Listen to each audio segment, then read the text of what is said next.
The German prisoner was searched near the gate after a metal sound came from inside his coat, and when the guard pulled out a chain of dog tags so long it struck the table like loose coins, every man in the room stopped moving, because some tags were German, some were American, and one still carried dried mud from a battlefield no prisoner in that camp was supposed to remember, forcing the captain to lock the office before Patton arrived to ask why one soldier carried 50 dead men's names.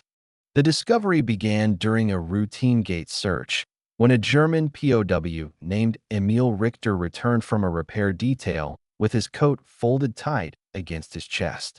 The guard ordered him to empty his pockets, and several loose screws, a rag, and a dull pencil dropped onto the table without raising concern.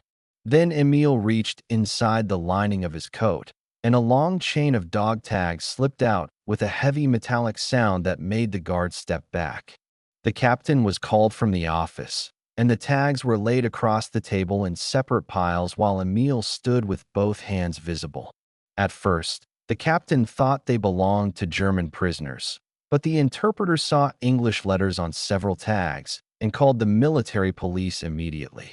One American tag carried a name, a number, and a unit marking that no German POW should have been carrying inside an American camp. The captain ordered the gate closed, canceled the next work truck, and told the clerk to write down every tag before anyone touched them again. Emil said he had found them buried near a drainage ditch outside the camp, but his hands shook when the captain asked why he had hidden them inside his coat. A second guard found mud pressed into the cloth lining, and the doctor noticed scratches on Emil's wrists as if he had dug with his bare hands. The prisoners near the fence saw the military police arrive and began spreading rumors before the captain could stop them. Before noon, the dog tags were locked inside the office safe. Emil was moved under guard, and a message was sent to headquarters that a German POW had been found carrying the names of 50 soldiers. Subscribe for more forgotten German POW stories like this one.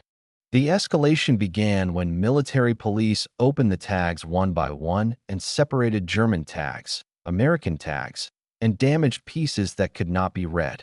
The American tags changed the investigation because they suggested Emil had touched battlefield remains, stolen from prisoners, or hidden evidence someone else wanted buried. The captain ordered the repair detail site sealed, and guards drove back to the drainage ditch where Emil claimed he had found the chain. Near the ditch, they found freshly disturbed mud, a broken spoon used like a digging tool, and a scrap of oilcloth wrapped around more small metal fragments.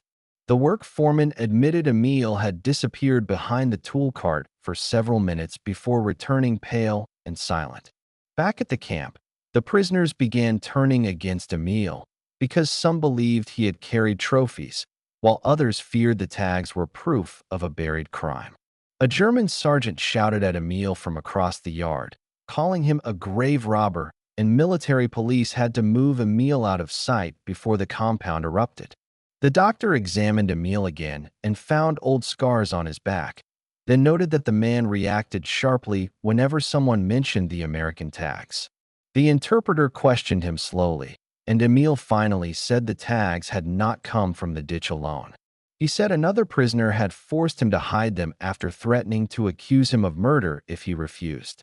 The captain ordered a search of Barracks 7, where guards found an empty cloth pouch, a sharpened spoon, and a written number matching one of the German tags. By evening, the case had shifted from a strange possession to possible blackmail inside the camp, with the dog tags at the center of a secret no one wanted spoken aloud. The major consequence came the next morning, when the captain ordered every prisoner from Emil's work crew separated and questioned one by one. A prisoner named Kurt Adler denied knowing anything, but his bunk contained a second strip of chain hidden inside a boot heel.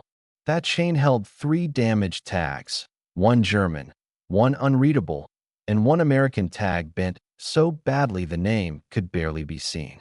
Military police moved Kurt into confinement, and the barracks changed instantly because men who had accused Emil now refused to look at him. The captain ordered the American tags copied and sent to Army records for identification, while the German tags were checked against prisoner rolls. One German tag matched a man believed transferred months earlier, but the clerk found no transport record showing he had ever left the camp. That discovery made the investigation more serious, because a missing prisoner's tag now sat among battlefield tags in Emil's coat. The captain searched old punishment reports and found that the missing prisoner had argued with Kurt before disappearing from the work roster. The doctor inspected the drainage ditch area again and ordered the mud dug carefully, not by prisoners, but by military police using shovels and evidence bags. They found no body, but they found a torn blanket strip, a rusted buckle, and another tag fragment deep enough to prove the hiding place had been used more than once. The major consequence reached the whole camp when all work details were suspended and every prisoner movement outside the wire required a new escort list. By sunset, the dog tags were no longer only objects of mystery, because they had opened a case involving blackmail, missing records, and possibly a dead prisoner whose name had been removed from daily life. The prisoners expected another investigator, but Patton's staff car entered hard through the gate before the noon count and stopped directly in front of the administration office. Patton stepped out, took off one glove, and ordered the captain to bring the dog tags to the yard instead of hiding them behind a desk. The reversal began when Kurt expected Emil to be accused first, but Patton ordered Emil placed under protection and Kurt brought forward under military police guard. The tags were laid on a cloth-covered table, and the interpreter read only the numbers, not the names, so the camp could not turn the dead into another rumor. Patton looked at the American tags, the German tags, and the damaged fragments, then asked who had turned soldiers' names into weapons inside his camp. Kurt claimed Emil had collected them as trophies, but Patton ordered the second chain from Kurt's boot placed beside the first chain. The yard changed when prisoners saw that the man shouting accusations had hidden tags of his own. Then the records clerk brought forward the missing transfer file, showing that one German prisoner had vanished from the roster after a false entry. Patton did not allow the crowd to move closer, but he made the evidence visible enough that the old story could not survive. He ordered Kurt and two suspected accomplices removed from the general compound, while Emil remained protected as a witness. Then he said the line every man in the yard remembered: "A dead man's name is not a tool for cowards." The reversal was complete because the prisoner accused of carrying trophies became the witness, and the loudest accuser became the center of the investigation. The final irreversible event came before dawn, when military police found a folded map hidden under the stove bricks in Kurt's former barracks. The map marked the drainage ditch, the tool shed, and a shallow depression beyond the fence where old work crews had dumped broken boards. A search team moved to the marked ground with lanterns, and the captain ordered all prisoners kept inside barracks until the area was cleared. At the depression, the MPs uncovered a sealed tin containing more fragments, a missing roster page, and a prisoner complaint naming Kurt for threatening men after dark. The complaint had never reached the office because the barracks leader at the time had buried it with the tags. That discovery ended any chance of treating the case as rumor, because the hidden tin connected the dog tags, the missing file, and the intimidation network. Kurt and two accomplices were loaded into a guarded truck before breakfast for transfer to a stricter detention compound and formal investigation. No prisoner was allowed near the gate, but the windows stayed uncovered so the camp could see the men who had used dead names leaving under guard.